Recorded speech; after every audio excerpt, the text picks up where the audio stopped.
Hello friends, কেমন আছেন সবাই? আমরা সবাই মনে করি পায়রা খুবই ভালো পোষ মানা প্রাণী, আর এর জন্য আমরা অনেকে এটা বাড়িতে পালন করে থাকি। কেউ পয়সার জন্য, আবার কেউ শখের বশে।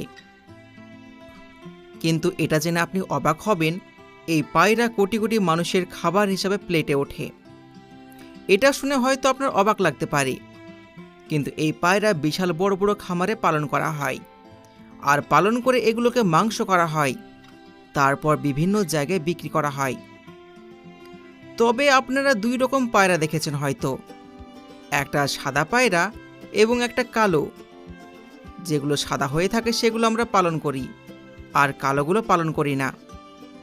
সাদাগুলো অনেকেই পালন করে থাকে। এই পায়রার 1 কেজি মাংসের মূল্য চাইনিজ কারেন্সি হিসাবে 90 ইয়ান, অর্থাৎ আমাদের ইন্ডিয়ান টাকায় 1035 টাকা। সাধারণ এই পায়রা পালন করে কিভাবে এত বেশি মুনাফা অর্জন করা যায়, আর কিভাবে এই নিরীহ প্রাণীগুলোকে হত্যা করে মাংস করে বিক্রি করা হচ্ছে, সব কিছু আমরা দেখব। আমরা মনে করি পায়রা খুবই কিউট, কিন্তু এগুলোকে হত্যা করে এর মাংস করা হয়। তো চলুন বন্ধুরা, দেখে আসা যাক বড় বড় খামারগুলোতে কিভাবে এগুলো পালন করা হয়, ফ্যাক্টরিতে প্রসেস করা হয় এবং মাংস করে কি করে বিক্রি করা হয়। এই যে বিশাল বড় খামার দেখতে পাচ্ছেন, এটা একটা ইন্ডাস্ট্রিয়াল এলাকা, আর এটা সম্পূর্ণ চায়নাতেই অবস্থিত। এই খামারের মধ্যে অনেক রকম প্রজাতির পায়রা আছে, আর এই খামারে পায়রা পালন করা হয় ডিম উৎপাদন করার জন্য। এখানে শুধুমাত্র বেস্ট কোয়ালিটির পায়রা পালন করা হয়, আর এইভাবে ছোট ছোট খাঁচা আছে, যেখান থেকে এদেরকে বেরোতে দেয়া হয় না। শুধুমাত্র এরা ডিম পাড়ে এবং বসে থাকে।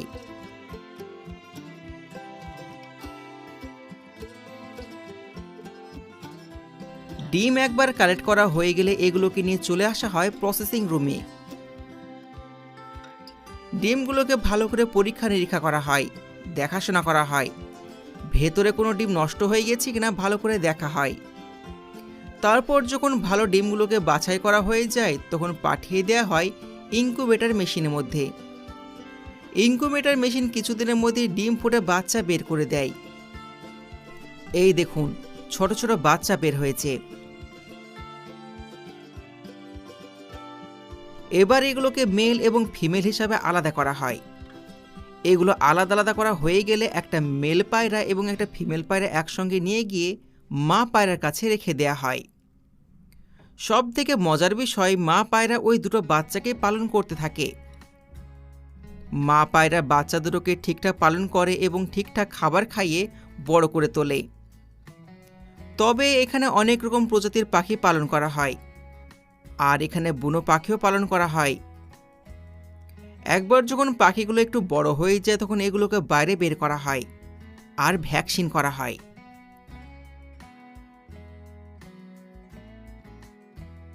তার সাথে এগুলোকে অন্য ফ্যাক্টরিতে পাঠানো হয়।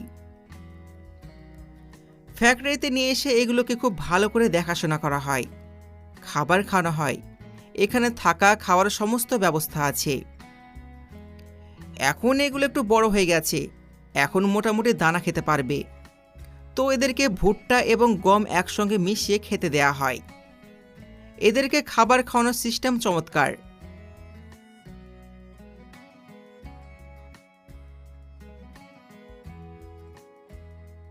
তার সাথে এগুলোকে আলাদাভাবে পানি খেতে দেয়া হয়।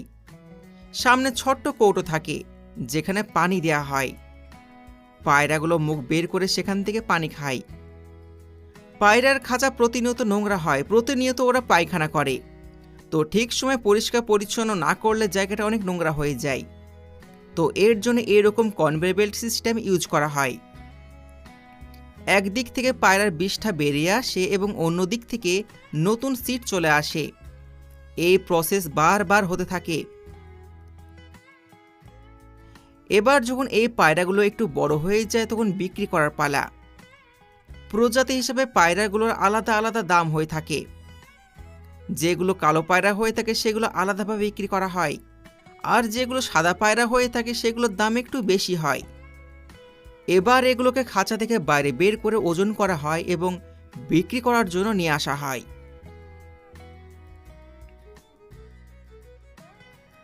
ওয়ার্কাররা আলাদা আলাদা সাইজ হিসাবে এগুলোকে আলাদা আলাদা ভাগে ভাগ করে, সাথে প্রজাতি হিসাবেও আলাদা করে এবং বাজারে বিক্রি করার জন্য নিয়ে আসে।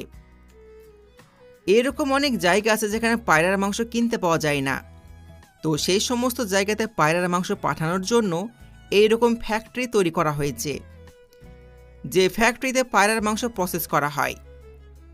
ফ্যাক্টরিতে সব প্রথমে পায়রাগুলোকে নিয়ে আসা হয়, এরপর এরকম হ্যাঙ্গার সিস্টেমে ঝুলিয়ে দেওয়া হয়। হ্যাঙ্গার সিস্টেম পায়রাগুলোকে নিয়ে চলে যায় কাটিং সেকশনে, যেখানে এই পায়রাগুলোকে ভালো করে জবাই করা হয়, তার সাথে বডি থেকে সমস্ত পালক উঠানো হয়।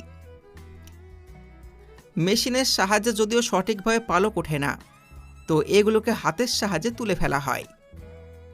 পরে এভাবে পরিষ্কার হয়ে গেলে গোটা গোটা প্যাকিং করা হয়। পায়রার মাংস চায়না এবং মালয়েশিয়াতে প্রচুর ফেমাস, আর আমি প্রথমবার দেখলাম পায়রার মাংস কি করে বিক্রি হয়। তবে আপনার কি মনে হয়, এত সুন্দর কিউট পাখিকে হত্যা করা কি ঠিক? আপনার মতামত কমেন্টে জানাবেন। তার সাথে এই পায়রার মাংস খাওয়া হালাল না হারাম সেটাও জানাবেন। এবার চলুন বন্ধুরা, আমি আপনাদের এমন একটা ফার্মে নিয়ে যাব যেখানে তো প্রতিদিন লাখ লাখ হাঁস পালন করা হয়, কিন্তু এগুলোকে পালন করার জন্য কোনো খামার নেই, এদেরকে বাড়িতে খেতেও দেওয়া হয় না, কিন্তু তারপরে প্রতিদিন লক্ষ লক্ষ টাকার বতক বিক্রি করা হয়।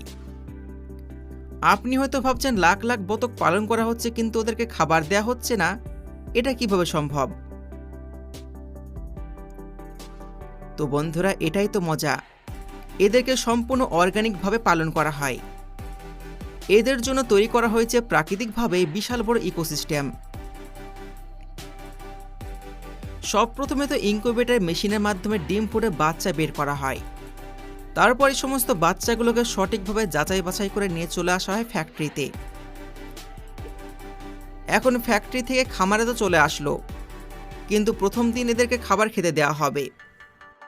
তবে এদেরকে প্রতিদিন খাবার খেতে দেওয়া হয় না, এদের খাবারের জন্য আলাদা ব্যবস্থা আছে। এই যে বিশাল বড় খামার দেখতে পাচ্ছেন, এর চারিদিক ঘুরে দেখুন, এর চারিদিক কিন্তু অনেক মজার। এর চারিদিকে জমি পড়ে আছে, সব প্রথমে এই জমি তৈরি করা হবে, আর অন্যদিকে ধান লাগানোর জন্য ধানের চারা তৈরি করা হবে। ধান চারানো হয়ে গেলে আগে থেকে তৈরি করা জমিতে ধানগুলো লাগিয়ে দেওয়া হয়।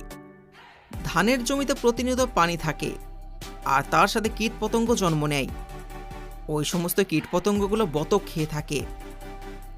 বাচ্চাগুলো জন্ম নেওয়ার পর থেকে ধানের খেতে চলে আসে, আর ধানের ক্ষেত থেকে সমস্ত কীটপতঙ্গ পোকামাকড় সব কিছু খেয়ে নেয়। একটা বিষয়, বতকগুলোকে আপনি ধানের ক্ষেতের বডিগার্ডও বলতে পারেন। এরা ধানের ক্ষেতের পোকামাকড়গুলোকে খেয়ে নেয় এবং মল ত্যাগ করে, আর সেটা পরবর্তী সময়ে সারে রূপান্তরিত হয়। এর ফলে ধানও খুবই ভালো কোয়ালিটির হয়ে থাকে। যতদিন জমিতে ধান থাকে ততদিন বতক ধানের পোকামাকড় খেয়ে খেয়ে বড় হয়।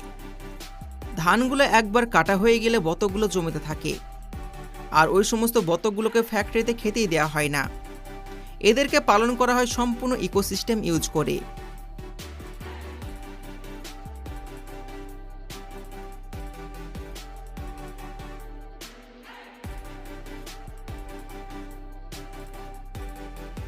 যখন একবার বতকগুলো ভালো বড় হয়ে যায় তখন এগুলোকে পাঠিয়ে দেওয়া হয় ফ্যাক্টরিতে।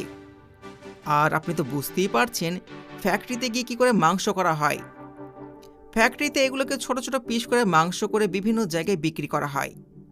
তাছাড়া এখন তো ফ্যাক্টরি এতটা উন্নত হয়ে গেছে যে এখানে বতকগুলোকে রান্না করে প্যাকিং করা হচ্ছে, যেন মানুষের খাটনি কম হয়। এর সাথে ধানগুলো যখন বড় হয়ে যায় তখন এগুলোকে হারভেস্ট করা হয়, তারপর বস্তায় ভর্তি করা হয়। আর দেখুন ধানের কোয়ালিটি কত সুন্দর হয়েছে। সত্যি বন্ধুরা, এটা কি বলে এক ঢিলে দুই পাখি। প্রাকৃতিকভাবে যদি এরকম চাষ করা যায় তাহলে কম খরচায় অনেক বেশি মুনাফা অর্জন করতে পারবেন।